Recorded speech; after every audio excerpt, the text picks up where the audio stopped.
Zoro, Zoro contre Pika. Eh oui, l'analyse 7. Salut les mechas et salut les meufas. C'est toujours Luffy de la page OnePieceReview.ch. Je suis en forme et désolé pour vos oreilles, mais je me prends jamais au sérieux, comme vous le voyez. Et j'espère que vous non plus. Donc, ça aurait été plus facile si j'avais eu une base karaoké. Mais voilà, je fais ce que je peux avec mon micro. Donc, je remercie Drago, un administrateur qui vient de me faire une super dédicace sur sa page. J'approuve et ça me prend vraiment le cœur, donc merci. Mais je vais saluer comme d'habitude tous mes collaborateurs. Donc la page Facebook One Piece, la page Luffy sera roi des pirates, la page Le meilleur de One Piece, la page Le saviez-vous de One Piece et une chaîne YouTube que j'adore où ils font des vidéos exceptionnelles. La chaîne s'appelle toujours, elle s'appelle One Piece Gaming. Donc, je vous remercie toujours tous. Et maintenant, on va partir pour l'analyse du scan 777. Mais tout d'abord, yes, ça le fait, sérieux, ça le fait toujours. J'adore ce jingle. Alors, pourquoi pour moi ce chapitre est un peu audacieux? Voilà, je viens de faire un jeu de mots. C'est un petit peu audacieux parce que je trouve qu'il part un peu dans tous les côtés. C'est un petit peu brouillon. Je me demande si c'est vraiment Oda qui l'a écrit ou si c'est un de ses assistants. Je préfère être sincère avec vous, mais j'ai quand même beaucoup aimé ce chapitre. Mais on pouvait faire mieux pour des professionnels. Donc, on se retrouve dans un souvenir lointain de Kyros euh, avec le roi Riku. Nous avons un autre souvenir aussi de Violetta avec Diamante. Et puis de Tank avec Violetta. Donc, Kyros revient après avoir vu Diamante tirer sur sa femme et annonce le malheur au roi. Donc c'est assez triste comme scène. Après, nous voyons Diamante qui est vraiment fier de son action, qui est enchanté, qui annonce ça à Violetta, un petit peu en la narguant. Ah, mais c'est ta sœur, ah, ben voilà, ben, je l'ai tué, tu vois. C'est pas grave, je l'ai tué, viens ici, hein, la vie continue, elle est belle. Donc, ça me fait plaisir que Diamante est hors jeu actuellement. C'est bien fait pour sa gueule, voilà. Et puis Tank avec Violetta qui lui essaye de la consoler et lui jure protection jusqu'à la fin de ses jours. Mais ça, je pense que c'était déjà deux fils. Voilà. Là, on peut dire deux filles parce que c'est la fille du roi. D'accord. Passons. Et après ces souvenirs, nous voyons la chute de Diamante après l'attaque spéciale de Kyros. Et ça, j'ai trouvé quand même, c'était le plus du chapitre. Diamante finit, heurte la tombe de Scarletta. Quand j'ai vu l'image, je me suis dit, c'est sûrement ça. Et ce qui est bien dans One Piece, c'est que Diamante a été vaincu physiquement et aussi moralement. La morale, c'est que Scarlett a aussi pu avoir sa vengeance. C'est vachement bien. Bon, j'ai lu sur des forums que les gens ont dit ouais, c'est un peu gros. Comment il fait à tomber exactement sur la tombe de la femme de Kyros? C'est un peu gros. Gna gna gna et gna gna gna. Les gars, c'est One Piece. depuis le début, Oda nous donne des leçons morales et des leçons euh, par le physique, donc par les bastons. Les gens qui se permettent de dire ça, c'est qu'ils ont soit ils n'ont pas lu, ou soit ils ont vraiment jamais rien compris. Car je vous rappelle que NR s'est fait cogner par Luffy et il gicle contre la cloche d'or. Donc ça aussi, c'est la version morale sur toute la tribu, euh, sur toute la tribu des gens qui habitaient sur Skypedia. Et je vous rappelle aussi que Crocodile, par la même occasion, euh, quand, quand Luffy lui donne le coup de grâce, il gicle et il tombe au milieu de la place de toute la population que ce dernier avait berné avec de l'eau. Et ce qui est extraordinaire, c'est que Crocodile tombe au milieu des gens et avec l'eau que lui, il a voulu trahir. Donc ça aussi, c'est physique et moral. Donc les gars, s'il vous plaît, relisez soit vos livres, ou soit, je ne sais pas. Je ne sais pas. Je ne veux juger personne, mais c'est quand même quelque chose que je voulais faire remarquer. Donc, continuons. Nous voyons Robin qui arrête d'utiliser son maillefleur. Et on la voit un petit peu transpirer, mais souriante pour ne pas faire voir réellement qu'elle est blessée à Rebecca. Donc Rebecca se dirige vers son père Kyros et Robin malheureusement s'écrase par terre car elle a une grave blessure derrière le dos, ce qui prouve que la Mookie a vraiment protégé la fille d'un champion. Et bravo à Robin. Moi je trouve qu'elle a fait beaucoup de progrès. Hein, je vous rappelle qu'elle avait arrêté Cavendish en version MAD. Donc Robin n'est plus n'importe qui dans cet équipage. Et sans oublier que c'est la copine, l'amie, la petite sœur de toute l'armée révolutionnaire. Et elle a l'air de savoir beaucoup plus qu'on croit sur Sabo et Drago, qui est le père de Luffy.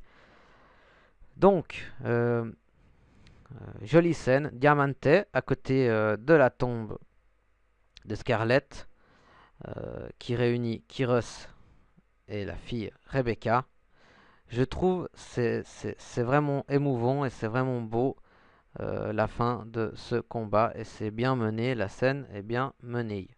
Donc pour ça, merci Oda. Et après cela, ça part un petit peu en vrille, un petit peu partout. Donc il y a des scènes par-ci par-là avec Violetta, Tank, Riku qui sont on ne sait plus vraiment où ils sont parce que grâce à Pika tout bouge, tout se modifie. Donc ils sont vers le palais, mais un petit peu plus bas. Et Violetta, grâce à son pouvoir, explique à tout le monde que Diamante est mort. Et ça réveille notre ami Pika qui peut être un peu partout. On ne sait vraiment pas où il pourrait sortir de ses pas, ou de ses mains, ou de ses murs. Et c'est vrai que c'est un petit peu handicapant pour son adversaire. On en parlera plus tard. Donc, tout le monde se rend compte que la famille est en train de se faire détruire peu à peu. Il reste plus que 4 combattants. Et aussi ici, euh, ils annoncent les 4 noms. Et donc il reste Bellamy la hyène, il reste Pika, Treble et notre ami Flafla. Et ils mettent Bellamy un petit peu tout en haut en disant que c'est vraiment les 4 combattants les plus forts. Mais ça m'a un petit peu dérangé. Je ne sais pas si c'est la traduction ou si ça a été mal traduit ou je ne sais pas. Ou le téléphone arabe, vous savez, on commence avec une souris, ça finit avec un éléphant. Bellamy, je sais pas, je vous rappelle que dans le Colisée, il s'est pris une raclée par Dellinger. Et Dellinger, d'après ce que j'ai vu, c'est une lock. C'est une lock. Il est vraiment tout en bas de la famille. Il est fort, bien sûr, mais par rapport à Pika, à Treble, à Flamingo, euh, il me semble qu'il y a vraiment une sacrée différence. À la limite, même Laoji pourrait le battre, quoi.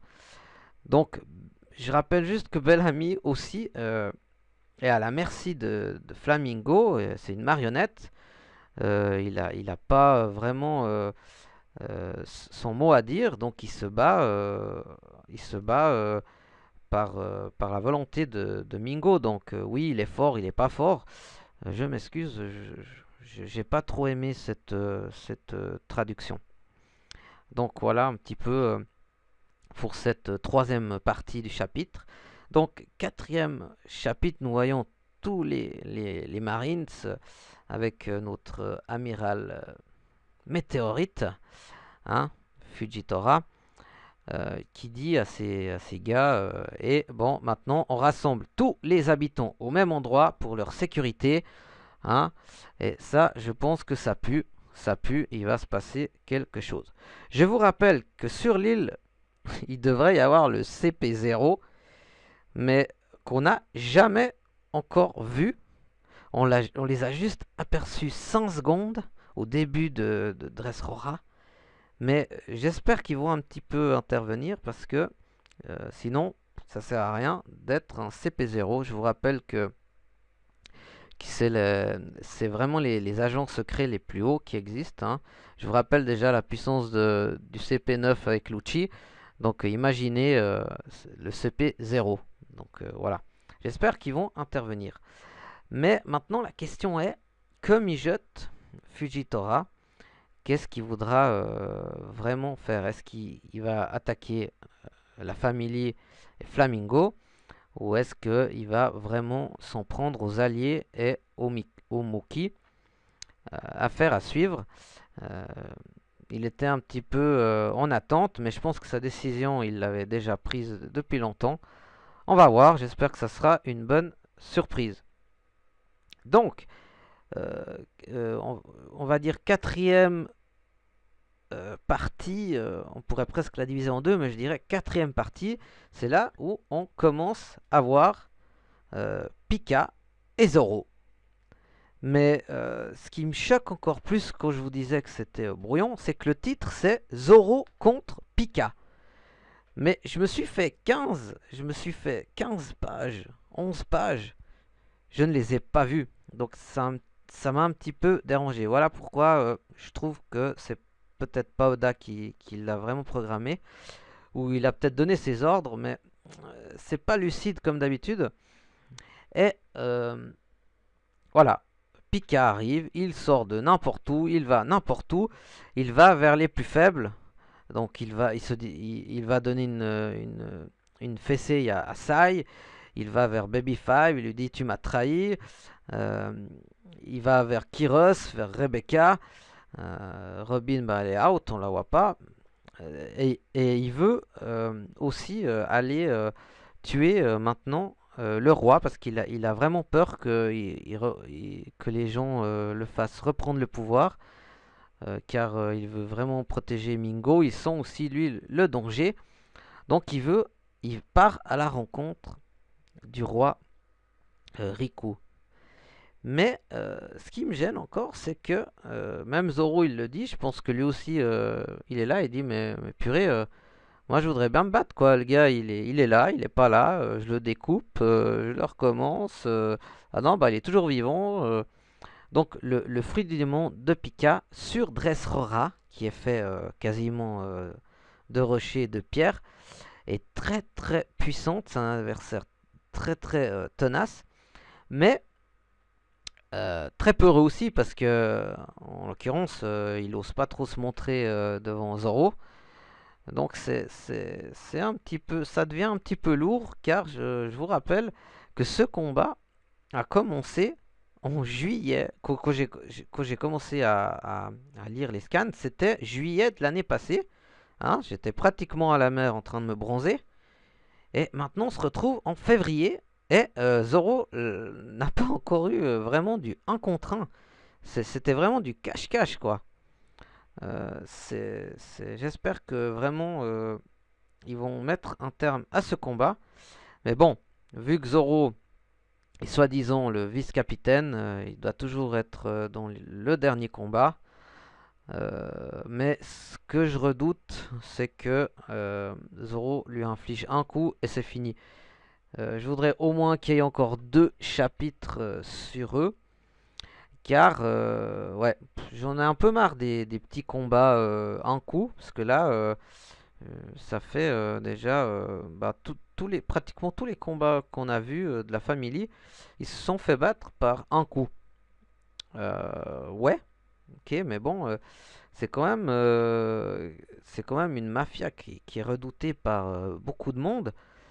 Et on voit que ouais, ce chapitre arrive vraiment à la fin du rouleau. C'est vraiment les derniers scans. Et ils se font éclater, mais très très vite. Bon, je voulais pas vraiment rendre triste ce chapitre, mais je vous dis un petit peu mon ressentiment.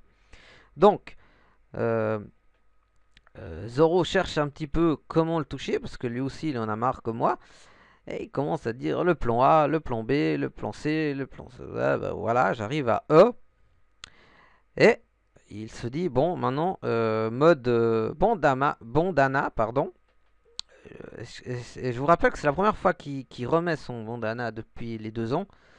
Donc, ça prépare vraiment un nouveau coup, je pense. Où il déclare même je veux traverser le ciel en volant et le découper en 1000 morceaux. C'est pour ça que je redoute que ça finisse en un coup. Mais attention, peut-être qu'on aura une surprise. On va avoir Zoro dans une nouvelle panoplie. On se réjouit pour ça. Donc merci de m'avoir écouté. C'était Lofi de la page OnePieceReview.ch. Je te salue. Toi, toi, toi, toi et toi.